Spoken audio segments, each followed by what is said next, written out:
Gustavo, você até citou aí a SAF do Atlético, né?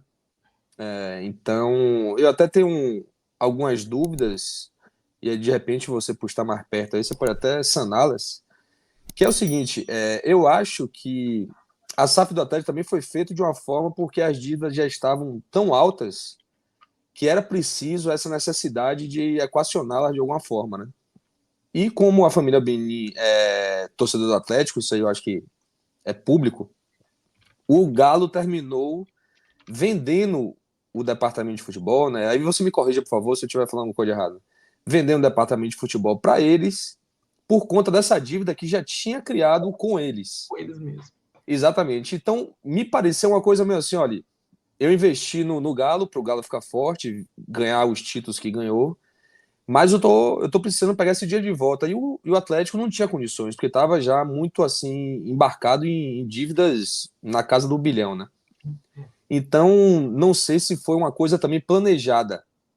E a outra dúvida que eu tenho, e aí fica mais assim a critério até de preocupação para o Galo instituição, é o seguinte: a SAF do Galo, ou seja lá como que se chame, não foi para um grupo, vamos dizer assim, que tem um know-how no assunto de gestão, foi para um torcedor, vamos dizer assim, né? Então, existe uma possibilidade no médio prazo, no longo prazo, de repente, a família Menin, o próprio Menin, ou de repente os filhos dele que assumirem essa SAF no futuro e chegar e falar assim, pô, olha só, Atlético, eu cansei disso de futebol, meu negócio são os nossos negócios da empresa, eu vou sair, vou pular fora do barco. Qual seria, vamos dizer assim, no caso dessa possibilidade de acontecer, a repercussão direta para o Atlético Mineiro? Pois é. Um ponto da SAF que me incomoda profundamente, e me incomodaria muito como torcedor, me incomoda como profissional e me incomodaria mais ainda como torcedor, é essa possibilidade. Se a 777 chegar amanhã e falar assim, putz, não foi legal, foi um péssimo investimento, eu me dispus a colocar aqui X milhões, o negócio não andou, já gastei o que eu podia, eu não quero aumentar a dívida. Ela pode simplesmente pedir para decretar a falência da SAF. E a lei da SAF, ela só prevê a ida, ela não prevê a volta.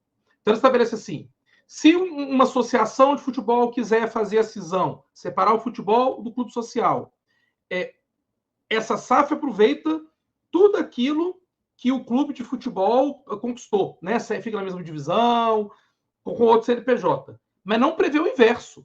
Se a SAF quebrar, é a extinção do futebol.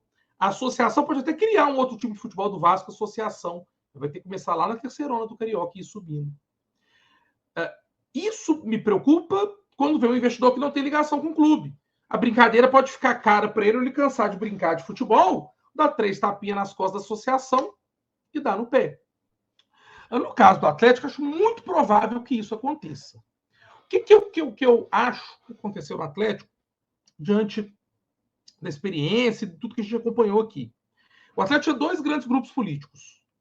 Um liderado pelo Alexandre Calil, que foi prefeito de Belo Horizonte, conquistou Libertadores e tal. O pai dele foi até hoje tido como um dos maiores presidentes do Atlético. Quiseram dar o nome da arena para o pai dele, depois ele falou que não queria, por causa de questão política.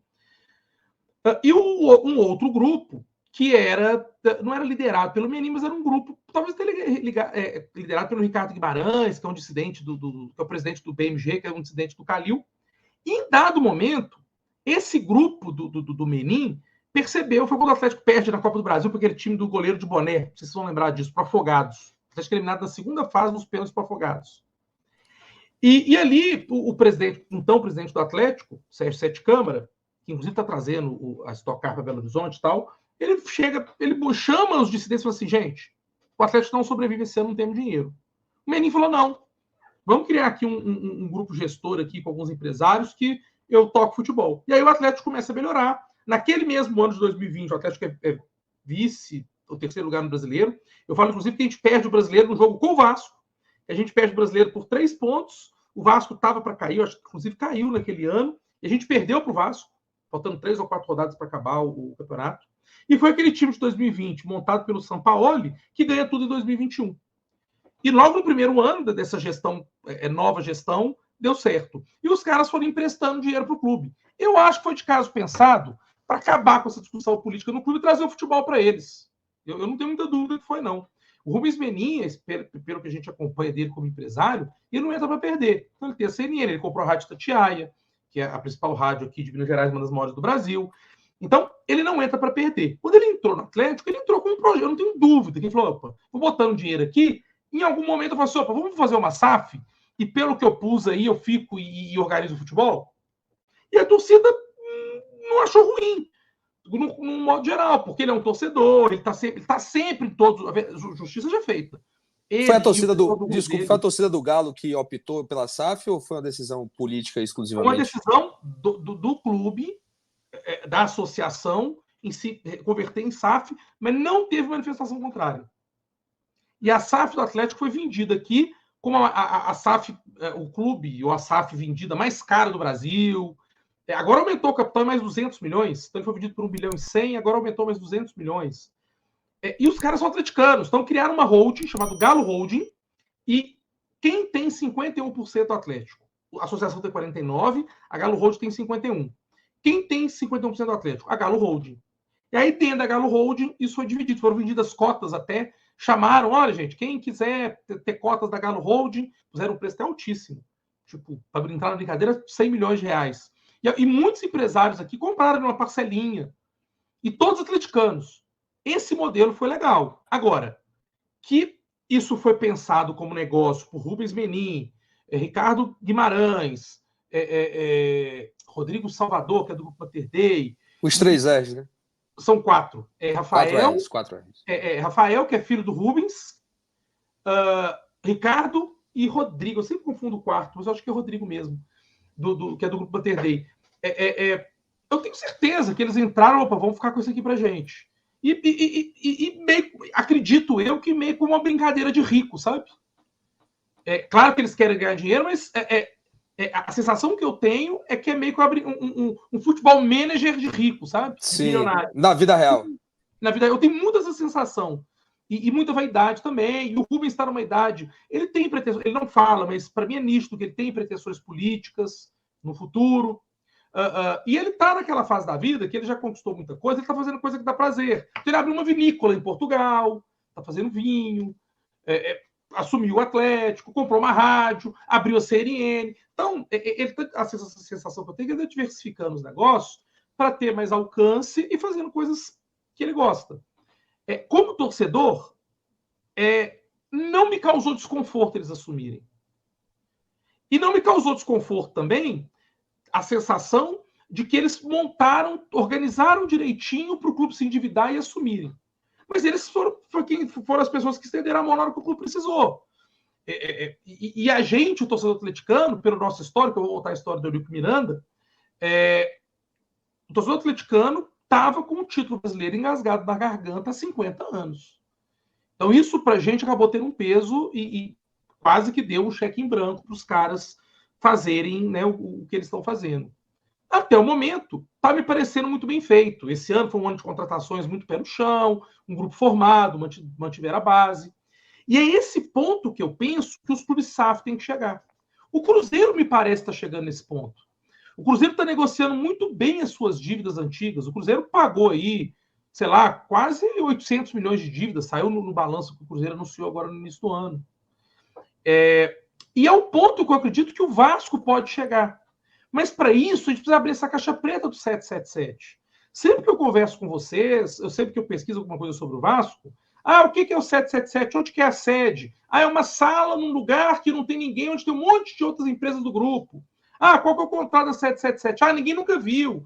Quanto que ela botou? Ninguém sabe ao certo. Né? Esse é o ponto. Eu não sei, vocês vão saber dizer, eu realmente não sei, com quantos % a associação ficou. Mas eu acho o Juninho Pernambucano um cara muito sério. E como minoritário, a legislação brasileira, ainda que seja ali 10%, permite, autoriza o minoritário a, inclusive, convocar a Assembleia Geral, se ele tiver pelo menos 1/5 do capital, ele tem que ter pelo menos 20%, ou a cobrar a prestação de contas. E talvez a grande expectativa do Vasco, ou a grande esperança do torcedor vascaíno e da SAF do Vasco, caso realmente essa estruturação de SAF desande, seja uma interferência mais incisiva da associação. Opa, peraí, eu sou sócio também. Isso que é importante você ficar sócia, né? Eu sou sócio também, eu quero entender o que está acontecendo. E a associação não ficar ali só no social, no clube, fazer mais do que isso. E esse papel, eu acredito que o Julinho Pernambucano, mais do que agora mais do que presidente do Vasco, Pedrinho, desculpa, estou falando de Pedrinho, perdoa, obrigado por ter corrigido. Pedrinho jogou no meu Galo, né? Não jogou no Palmeiras, foi o Felipe que jogou no Galo. Perdão, o Pedrinho, me parece que foi eleito aí melhor comentarista do Sport TV, uns anos para trás e tal. E o Pedrinho parece ser esse cara, ou que pode ser esse cara. É um cara com a vida resolvida financeiramente, pessoalmente. Ele abandonou uma carreira promissora como comentarista esportivo no maior grupo do Brasil para poder assumir uma pipa que é o Vasco.